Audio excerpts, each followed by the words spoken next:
जिंदगी तेरी मेरी कहानी। रोशन हाथ में बियर की केन थामे लगातार तेज कदमों से बढ़ता जा रहा था। उसके हाथ में ठंडी बियर थी, लेकिन दिमाग बहुत गर्म था। आज उसका दिमाग गुस्से से नहीं, बल्कि दुख, परेशानी और बेबसी से गर्म हो रहा था। शायद इसीलिए ही उसने यह ठंडी बियर ली थी। कभी कभार दोस्तों के साथ छोड़ दे तो अमूमन वह शराब या बियर पीता नहीं है, क्योंकि उसे बियर भी बहुत जल्दी चढ़ जाती है। उसके कदम बढ़ते ही जा रहे थे और दिमाग उससे भी तेजी से चल रहा था।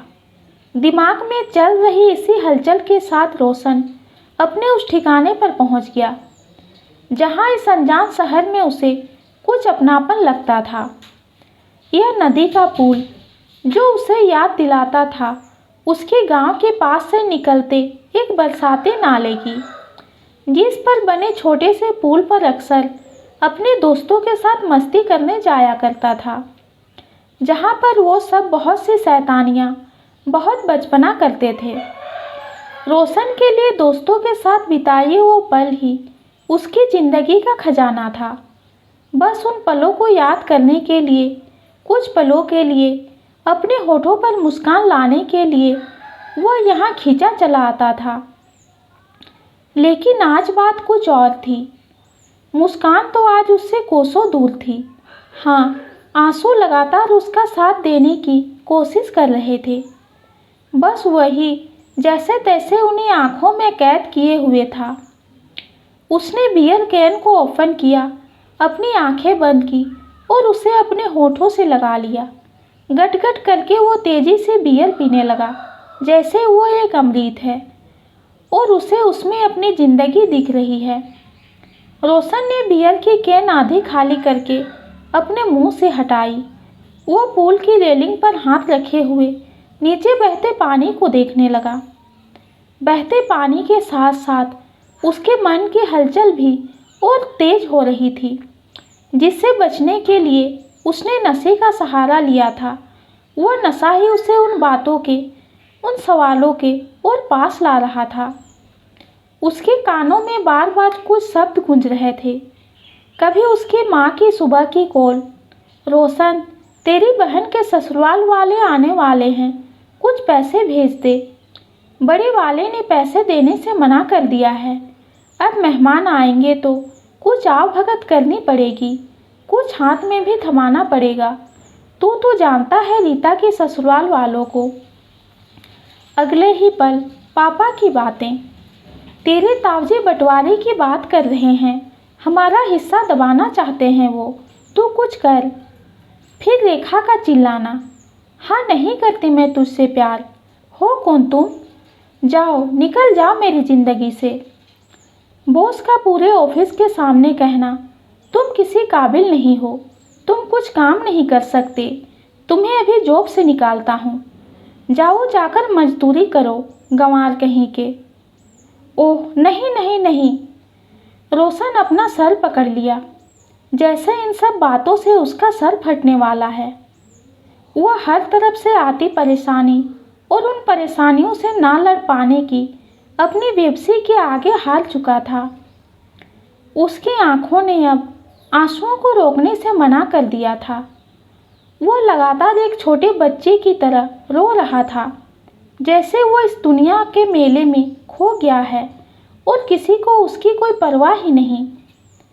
वो रोज रोज की इस परेशानियों से, इस अकेलेपन से थक चुका था, लेकिन इससे बचने का उससे कोई रास्ता नहीं मिल रहा था। तभी उसके सामने से एक बस आकर रुकी। किसी के अर्थी को लेकर जा रही थी बस। वह एक अंतिम यात्रा वाहन था। रोशन ने आंखें उठाकर उसे देखा। अपनी परेशानियों से बचने की जद्दोजहद कर रहा रोशन एक शून्य की तरह उस बस को लगातार देखता रहा था। बस की साइड में एक लाइन लिखी थी, मृत्यु कुछ की इच्छा है, बहुतों का आराम और सब परेशानियों का अंत। बस पर लिखी यह लाइन पढ़कर रोशन को अपनी परेशानियों का अंत करने, उससे हमेशा के लिए मुक्ति पाने का रास्ता मिल गया। रोशन ने फिर से बियर की कैन में एक घूंट मारा और बिना देर किए पुल की रेलिंग पर जाकर खड़ा हो गया। उसने आंखें बंद की और धीरे से बोला, मृत्यु कुछ की इच्छा है, बहुतों का आराम और सब परेशानियों का अंत। मेरी भी परेशानियों का अंत होगा। मुझे भी इन चिंताओं से मुक्ति चाहिए। इस वाक्य को दोहराते हुए वह अपनी सारी परेशानियों को ख़त्म करने का कदम आगे बढ़ाने लगा। अरे भाई, क्या कर रहा है ये? पीछे से आवाज़ आई। रोशन ने पलटकर देखा। 2 तख्तों और पुराने बेयरिंग से मिलाकर बनी एक हाथ से घसीटकर चलने वाली गाड़ी को घसीटता हुआ एक फटेहाल भिखारी बार बार उसे आवाज़ लगा रहा था और वो लगातार उसकी तरफ बढ़ता चला आ रहा था। क्या है? क्या परेशानी है तुझे? रोशन ने गुस्से से कहा। भाई, परेशानी मुझे नहीं, तुझे है। मैं तो तुझे यह बता रहा हूँ, भिखारी ने कहा। तू रहने दे मुझे बताने को। ये फालतू ज्ञान कहीं और दिखा। चल निकल यहाँ से, रोशन ने उसकी बात बीच में ही काटते हुए कहा।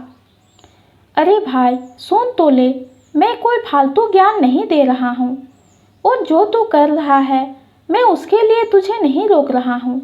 मैं तो तुझे बता रहा हूँ कि अगर तुझे नीचे कूदना है तो थोड़ा आगे जाकर कूद जा, जहाँ पानी गहरा है। तेरा काम वहाँ बन जाएगा। अगर तू इस 50 फीट ऊंचे पुल से यहाँ कूदा तो नीचे पानी बहुत कम है। तेरा काम तो नहीं होगा, लेकिन काम तमाम जरूर हो जाएगा। तू मरेगा नहीं, बस तेरे हाथ पैर टूट जाएंगे और फिर तू मेरी तरह ही हो जाएगा। और यार, तेरी शक्ल से ही दिखता है कि तू तो सही से भीख भी नहीं मांग पाएगा, समझा? भिखारी ने हंसकर कहा। अब तक टेंशन में डूबे रोशन को भिखारी की बात सुनकर हंसी आ गई। ये तो तूने सही कहा कि मैं भीख तो नहीं मांग पाऊंगा। लगता है थोड़ा आगे ही जाना पड़ेगा। वो रेलिंग से नीचे उतरा। उसने अपनी बियर की कैन उसकी तरफ बढ़ाते हुए कहा, बियर पिएगा? लेकिन झूठी है मेरी। अरे यार, तुझे ये भी नहीं पता कि शराब कभी झूठी नहीं होती। ला दे। वैसे भी सुबह से इस गाड़ी को और अपने आप को खींचते खींचते थक गया हूँ। इस बहाने कुछ तो आराम मिल जाएगा, भिखारी ने कहा और उससे बियर की कैन लेकर पीने लगा। 2 घूंट पीकर वह रुक गया और रोशन की आंखों में देखते हुए बोला, अरे भाई, तू तो अच्छा खासा लड़का है, पढ़ा लिखा भी है, फिर क्यों मरने को टंगा हुआ था इस पुल पर? ये टेंशन, ये लाइफ की परेशानियाँ मुझे जीने नहीं देती है दोस्त। मैं हार गया हूँ। मैं अब इससे नहीं लड़ सकता, रोशन ने कहा। अच्छा, कितनी परेशानी है तुझे जो तू हार गया? तेरा घर भी होगा, परिवार भी होगा, आज नहीं तो कल कोई प्यार करने वाला भी होगा, है ना? भिखारी ने पूछा। हाँ, घर है, परिवार है, लेकिन सब दूर है और लगातार दूर हो रहे हैं मुझसे, रोशन ने हल्की सी उदासी के साथ कहा। भाई, मुझे बचपन में पोलियो हो गया, दोनों पैर बेकार, तो घर वालों ने मुझे एक तरह से निकाल ही दिया, एक बाबा को दे दिया और भूल गए। जब मैंने होश संभाला तो खुद को फुटपाथ पर पाया।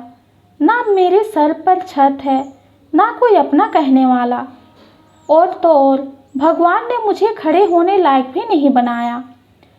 मैं रोज़ हजारों गाली खाता हूँ, सैकड़ों लोगों से धुतकारा जाता हूँ, तुझसे 100 गुना ज़्यादा परेशानियों का सामना करता हूँ, लेकिन फिर भी मैं जी रहा हूँ। क्या है ना दोस्त, जिंदगी है तो परेशानियाँ होगी ही। अब उनसे डरकर मर तो नहीं सकते, हाँ, उनका सामना जरूर कर सकते हैं। किसी और के लिए ना सही, हम खुद के लिए तो लड़ ही सकते हैं, और मैं अपने लिए लड़ रहा हूँ। तब तक लड़ता रहूँगा जब तक भगवान खुद मुझे ना बुलाए, लेकिन मैं परेशानियों से हार नहीं मानूंगा। तू भी एक बार लड़ने की कोशिश तो कर, तेरे आंसू भी तुझसे दूर भाग जाएंगे और मुस्कान से फिर तेरी दोस्ती हो जाएगी। अच्छा, मैं चलता हूँ, अब तू अपना सोच ले कि लड़ना है या मरना है, उस भिखारी ने कहा और अपनी छोटी सी गाड़ी को ढकेलता हुआ आगे बढ़ने लगा। रोशन उसे जाता हुआ देखता रहा।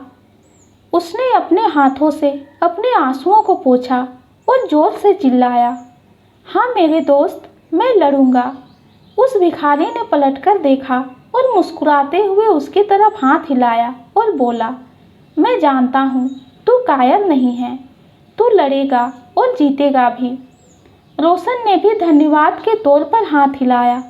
हाथ हिलाते हुए उसने महसूस किया कि उसके आंसू सूख चुके हैं और उसके होठों पर मुस्कान आ गई है। जिंदगी जीने का सबक सीखकर आंसुओं को पीछे छोड़कर रोशन वापस अपने घर की तरफ चल दिया। उसकी सब परेशानियों का अंत हो चुका था, क्योंकि वो उससे लड़ना सीख गया था और अपनी ज़िंदगी अपने अंदाज में जीने का तरीका भी। ये कहानी आपको कैसी लगी कमेंट में ज़रूर बताइए। कहानी पसंद आती है तो चैनल को लाइक और सब्सक्राइब कीजिए। कहानी सुनने के लिए आपका बहुत बहुत धन्यवाद।